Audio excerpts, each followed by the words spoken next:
Hey everybody, how are you doing today? It is raining while I'm in the car today. Is it raining where you are? It's not raining too hard. I'm not that wet from being in the rain or anything, but it is raining. Hi, I'm Harrison. I'm Pastor Harrison, and this is TFC in the car. These are the video series we've been doing all summer, whether you're watching this in the summer or sometime else. These are just videos to help you when you're riding in the backseat of the car, kind of like this. I know it can be kind of boring back here. Maybe you have some toys and some books with you. Maybe you've been watching something else or listening to music, but I hope that this is another thing to help you just find something to do in the car. The first thing that we always do with TFC in the car is we go like this. We take both our hands, we put them just like this. Wiggle your fingers, put them right here on your belly, and take a deep breath in through your nose and out through your mouth. One more time, in through your nose and out through your mouth. All right. So far for TFC in the car, we have done so many different things, right? We've played games. We've played Simon Says. We've read books. We've talked about questions. We've talked about stories. We've talked about the Bible. We've talked about so many different things. And last time that I saw you, we talked about this book that's one of my favorite books. It's called Don't Hug Doug. Do you remember that book? Did you see that one? If you didn't see that one, it's all right. No big deal. I can tell you about it. Doug doesn't like hugs. He just doesn't like hugs. He likes you, and Doug likes high fives, but he just doesn't like hugs. He thinks they're too squishy, too squashy, too squishy, too smooshy, and he doesn't want to hug. And this book is all about how Doug doesn't like hugs, and that's okay. And if Doug doesn't want to hug, he can just say no. He doesn't want to hug, and that's okay. And I really like that book because it teaches us that just because somebody doesn't want to hug, it doesn't mean they don't like us. Maybe they just want some other way to show them that we like them and that we're friends. And it also tells us that if there's something that we don't like, we don't have to do it, right? Doug doesn't like hugs, so he can say no. Our body belongs to us. Your body belongs to you, and my body belongs to me, and I get to decide what happens with my body. And I was thinking about that book, and I was thinking about Don't Hug Doug. And I started thinking about sentences and the way that we talk with each other.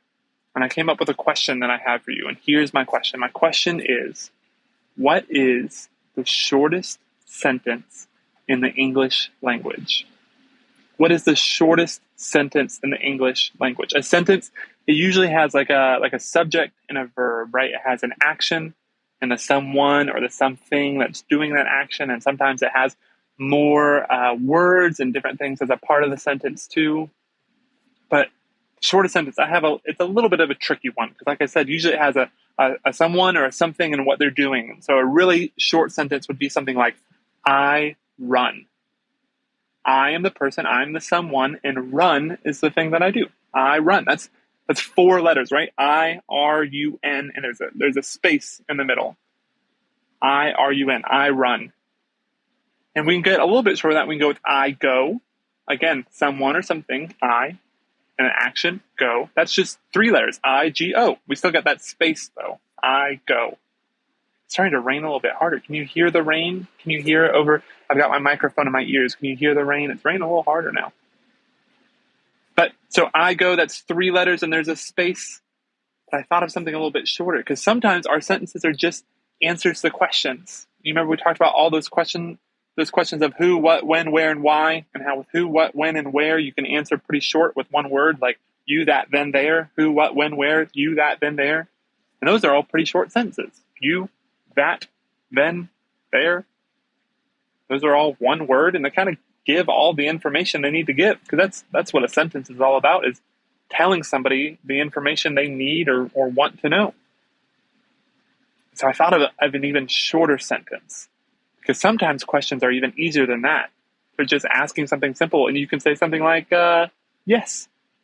That can be all the information you want. Do you like ice cream? Yes. Are you in the car? Yes. Is it raining? Yes. I'm answering the questions. I'm not giving a lot of information, but I'm answering the question. But there's an even shorter sentence, right? Have you figured out what it is? Yes or no. No is a full sentence. N-O, that's just 2 letters. N-O, no. And sometimes that's all the information you need to give to someone. If they're asking, let's see, do you like ice cream? What's something I don't like to eat? Ooh, you know what I don't like to eat? I don't like cereal. So if somebody said to me, do you like cereal? I could say, no. And that would be all the information I need to give them. Do you like cereal? No. Or if somebody asked Doug if he wants a hug, right, in our book, Don't Hug Doug. If somebody asks Doug if he wants a hug, sometimes all Doug might need to say is, no. Do you want to hug, Doug? No. Because a sentence is about giving somebody the information that they want or need, and sometimes all the information they want or need is no. And there are times when you can give more information than that, and that's okay too. Like maybe if you're at the park with somebody and somebody asks if you want to play with them, you might just need to say no. That's okay, but you might want to give them more information. You might want to say, no, not right now. I'm about to go down the slide, and then after I go down the slide, it's time for my snack. And then after snack, I've got to go home, so I don't have time to play right now. You seem like a lovely person to play with, but I just don't have the time right now, and so I'm not able to play with you. I'm sorry, maybe next time. That's a lot of information to give somebody, and you can give them that lot of information, but sometimes all the information you need to give somebody is just no.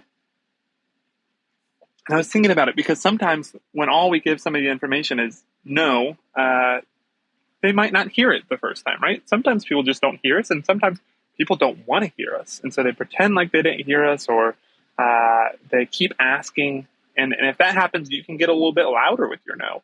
If they didn't hear you say no the first time, then you can say a little bit louder, no. And if they still don't hear you, you can say it a little bit louder, no. And there are times when even when we use our loud no's, there are some things we have to do, right? Like for me, I don't like the dentist. I don't like the dentist. I know it's good for me. If you are a dentist or if you know somebody who's a dentist, I am sure they are a lovely person and I would love to spend time with them. I just don't like going to the dentist and sitting in the chair and having their hands all in my mouth like this. I'm not a fan. It's not my favorite, but it's something that I need to do because it's important to take care of your teeth. So if somebody says to me, hey, it's time to go to the dentist, I can say no. And they can say, it is time for you to go to the dentist. And I can say louder, no.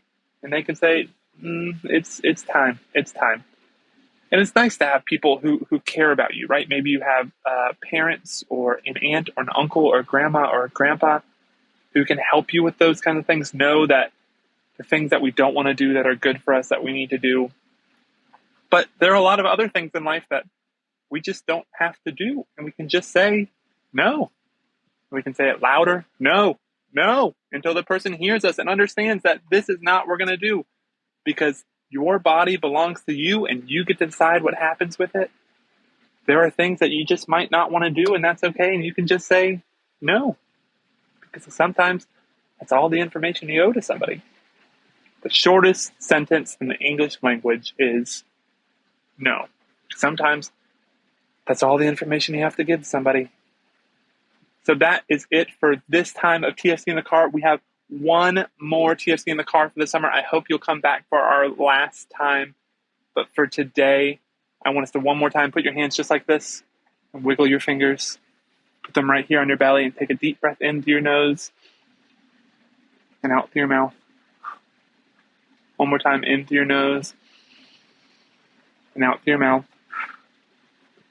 And then let's say our affirmation together. Okay, it goes like this. Can you repeat after me? It goes just like this. God made me on purpose. There are people here who love and support me.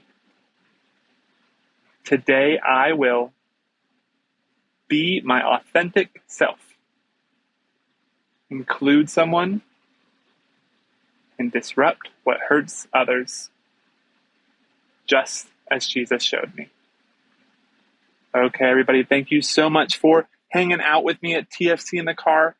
I hope that you have a great day. Be safe. I'll see you soon. All right? Bye, everybody.